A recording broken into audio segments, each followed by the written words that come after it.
আসসালামু আলাইকুম ওয়া রাহমাতুল্লাহি ওয়া বারাকাতুহু। তখন বিবেক বলতেছে, আব্দুল্লাহ রে, মেয়ে মানুষের শাসন চলতেছে রে পাগলা, বোক মারলে জেলত যাওয়া লাগবে। ইমান বলতেছে জাগা মতো মার, এমন জায়গাত মারবি কাউকে দেখাবো পারবি না, বিচারও হবি না। পিছন দিকে তাকে দেখ উঁচা হয়ে আছে, উঁচা বরাবর মার।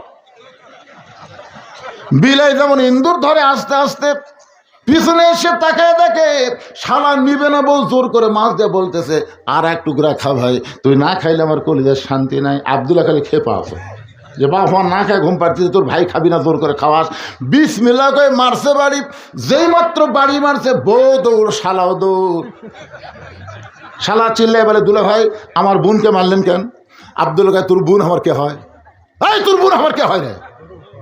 এই তোর বোনকে এত ভালোবাসি যে ভালোবাসার কারণে বাপ মাকে ছেড়ে আমি শহরে বাসা বানাইছি, খালি তোরই বোনের জন্যে। আজকে কেন মারলি? মারলাম। আয় আয়, কি জন্য মারলাম? আয়। শালাকে আমাকে মারবেন নাকি? না রে পাগলা, মারবো কেন? তোকে একটু দেখা পারছে।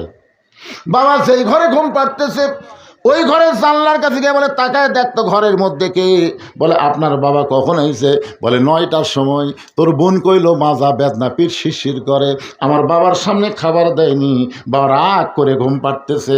আর তোর সামনে 11টার পরে 5 তরকারি গরম ভাত, এখন বল রে শালা, বল আমার আমল কি? শালা বলতে, দুলা ভাই আর একটা মারেন, আর একটা মারে। ই মানুষের জাত না, ই বাপের একটু পছন্দ করে, শ্বশুরের একটু 2 চোখকে দেখবার পারে না। এইরকম মেয়ে মানুষ সমাজে আসে না? নাই জোরে কেন আসে না? আর বাপের বাড়ির ফকির আসলে কয় আমার চাচা হয় গো, ওই ফকির আমার চাচা হয়।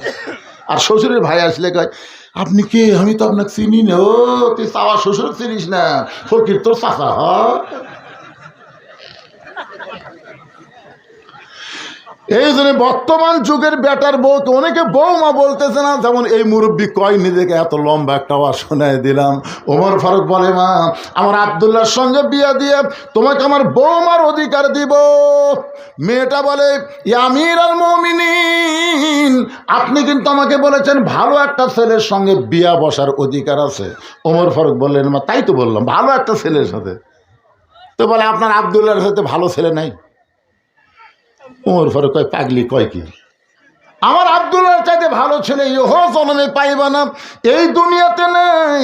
মেয়েটা বলে, আমির আল মুমিনিন, তাহলে আমি একটা ছেলের নাম বলবো, দেখেন তো ছেলেটা কেমন লাগে। ওমর ফারুক চুম করছে, কে রে? আচ্ছা বলো মা, তুমি একটা ভালো ছেলের নাম বলো। মেয়েটা বলতে, ছেলেটার নাম হলো হুসাইন, বাবার নাম হলো হজরত আলী, মায়ের নাম হলো খাতুনে জান্নাত ফাতেমা, আর নানার নাম হলো মুহাম্মাদুর রাসূলুল্লাহ। এখন আপনি বলেন, আপনার আব্দুল্লাহ ভালো না হুসাইন ভালো? ওমর ফারুক বললেন, মা কি কও তুমি? আমার আব্দুল্লাহর চাইতে হোসাইন আল্লাহর কাছে কোটি কোটি গুণ ভালো। জোরে কোন সুবহানাল্লাহ। তাহলে আপনি আমাকে কি বলছেন? ইসলাম আমাকে একটা ভালো ছেলের সাথে বিয়ে বসার অধিকার দিছে, যেখানে হোসাইন আছে সেখানে আব্দুল্লাহর সাথে বিয়ে বসবো কেন? ওমর ফারুক বললেন, আমি জীবনে কোনোদিন ঘটকালি করে নাই, আজকে প্রথম তোমার জন্য ঘটক হব। মেয়েটাকে নিরাপদ আশ্রয় দিয়ে ওমর ফারুক পরন্ত বিকালবেলায় হজরত আলীর দরজায় গিয়া সালাম দিলেন, আসসালামু আলাইকুম ইয়া আহলাল বাইত, আম্মা সাইলা ফালা তানহার। হজরত আলী চমকে গেলেন, যে সালাম দিল সেটা হজরত ওমরের সালাম বোঝা গেল, কিন্তু আম্মা সাইলা ফালা তানহার এই ফকিরের আয়াত কেন? হজরত আলী বের হয়ে বলে, ওয়ালাইকুম সালাম ইয়া আমির আল মুমিনিন, আপনি কবে থেকে আমার ভিক্ষা শুরু করলেন? আপনি যে বললেন আম্মা সাইলা ফালা তানহা, এই সাইলকারীকে ফিরাইয়ে দিও না। ওমর বলে, আলী রে, জীবনের সবচাইতে বড় বিপদ আজকে আমার জীবনে ভাই, জীবনে কোনোদিন ঘটকালি করি নাই, আজকে তোর হোসাইনের ব্যাপারে আমি একটু ঘটকালি করবার চাই। আলী বলতেছেন, আপনার মতন মহান ব্যক্তি যদি আমার হোসাইনের ঘটক হয়, তাহলে পাত্রী অবশ্যই ভালো হবে। আপনার বলেন তো, ঘটক যদি ভালো হয় পাত্রী খারাপ হয়? ঘটক যদি ভালো হয় পাত্র ভালো হবে, পাত্রী ভালো হবে। আলী বলতেছেন, ইয়া আমির আল মুমিনিন, তাহলে পাত্রীটা কে? বলে, 1 নম্বর গুণ হলো আমার আব্দুল্লাহকে এলাও করে না। পাত্রী 1 নম্বর গুণ হলো আমার আব্দুল্লাহকে পছন্দ করে না। 2 নম্বর গুণ হলো 6 বছর বয়সে ঈমান গ্রহণ করেছে। আর 3 নম্বর গুণ হলো 12 বছর ঈমানের পরীক্ষা দিয়েছে। এত নির্যাতনের পরও এক মুহূর্তের জন্য ঈমান হারা হয়নি। আলী বলতেছে আমিরুল মুমিনিন, আসলে আমি মনে মনে এমন একটা মেয়েকেই খুঁজতেছিলাম হোসেনের বউ হওয়ার জন্যে। ওমর ফারুক বলে, আলী ভাই তাহলে আমার ঘটকালে আল্লাহ কবুল করছে।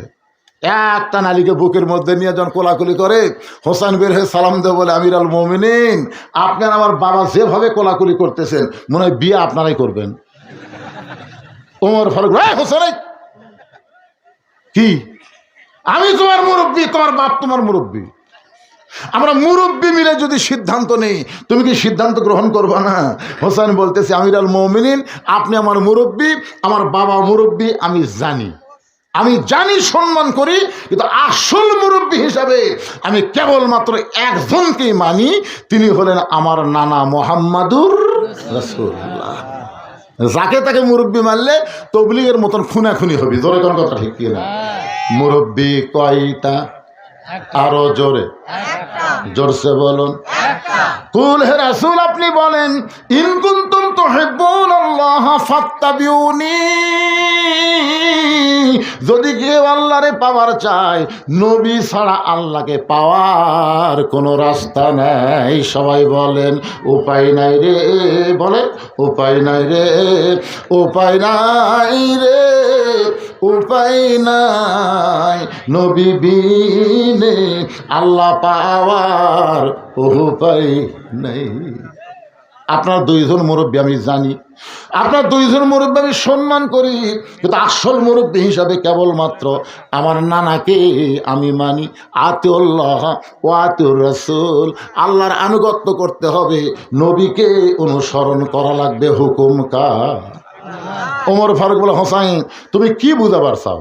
হোসাইন বলতেছে আমিরুল মুমিনিন মনে কষ্ট নেবেন না, আমি কয়েকদিন আগে একটা স্বপ্ন দেখছি, স্বপ্নে দেখি আমার নানা ঘরের মধ্যে আরাম করতেছে। এটা আবার কে দাঁড়ালো রে বাজার? হাই হাই, ওর সাইজ দেখছেন? পাগলা কোথায় এলে রে? শোনেন, মনোযোগ দা শোনেন, কি বিরক্ত হচ্ছেন? কয়েকদিন আগে আমি স্বপ্নে দেখলাম আমার নানা ঘরের মধ্যে আরাম করতেছে। আমি হোসেন দরজা দিয়ে বললাম, নানু ভাই আমি একটু আপনার কাছে যাবার চাই। আমার নানা বলতেছে, খবরদার, বিরক্ত করবি না, আমি জান্নাতে আরাম করতেছি। হোসেন বলে, আমিরুল মুমিনিন আমার নানা যখন বলতেছে জান্নাতে আরাম করতেছি, আমি তখন চমকে গেলাম। ভাঙ্গা ঘরের মধ্যে নানা কথা বলে, আর নানা বলে জান্নাতে আরাম করতেছি। এই জান্নাত দেখতে গেলে দরজা যখন খুলবে না, আমি জানলার ফাঁক দিয়ে তাকায় দেখি আমার নানি উড়াত বালিশ বানিয়ে দিছে। সেই উড়ুর উপরে নানা মাথা দিয়ে শুয়ে আছে, আমার নানির চুলের মধ্যে বিলকি কাটতেছে। আমি বললাম, নানু ভাই আমার নানির উড়াতকে বালিশ বানিয়ে শুয়ে থাকলে কি জান্নাতে থাকা যায়? নই বলে, হোসেন রে তুই ছোট্ট ছেলে, তুই বুঝবি না, তোর নানির মতন বউ যদি কেউ ঘরে পায় ওই ঘরটা আল্লাহর জান্নাত হয়ে যায়। সবাই পড়েন রব্বানা, পড়েন রব্বানা আতিনা ফিদ দুনিয়া হাসানাতাও ওয়া ফিল আখিরাতি হাসানা ওয়া কিনা আযাবান্নার। এই দুনিয়ার শান্তি কি জানেন? দুনিয়ার শান্তি হলো ভালো একটা বউ। কথা কয় না বারে, কথা কয় না রে, বাঙালি কথা বোঝো না? দুনিয়াতে যদি সৌন্দর্য চান তাহলে একটা ভালো বউয়ের দরকার। আমি কিন্তু বলি না যে সুন্দরী বউ, আমি কিন্তু তা বলি নাই, আমি বলেছি ভালো বউ। নবী বলতেছে, হোসাইন তোমার নানির মতন বউ যদি কেউ ঘরে পায় ওই ঘরটা আল্লাহর জান্নাত হয়ে যায়। আমি সেই দিন সিদ্ধান্ত নিয়েছি, বিয়ে যদি করা লাগে আমার নানার মতো বিয়ে করবো। ভাবিয়া করিও কাজ, করিয়া ভাবিও না, দরকারে 2-4 বছর দেরি করবো, কিন্তু চিন্তা ভাবনা করে বিয়ে করবো, যাকে তাকে না। এই যে আমার ভাই হাসান একটা মেয়েকে বিয়ে করছে, বিয়ের পর থেকে খালি কান্দে। আমি কয়েকদিন হলো দেখলাম হাসান কান্দে, আমি যেই কাছে যাই মুচকে মুচকে হাসে। আমি বললাম, কে? হাসান ভাই, আমরা 2 ভাই ছোটবেলায় কত খেলা করছি নানার সাথে, আজকে তুমি একলা একলা কান্দ কও না কেন? হাসান বলে, হোসাইন রে তুই যেন কাউকে বলিস না ভাই, তোর ভাবি বিয়ে করার পর থেকে আমাকে যে নির্যাতন করতেছে, এখন ছাড়বারও পারি না, রাখবারও পারি না। হাসান রাদিয়াল্লাহু আনহু বইয়ের নাম হলো জায়েদা। তোর বলে নাম কি? কুটনি, বুঝলেন? ওর কথা ওর কাছে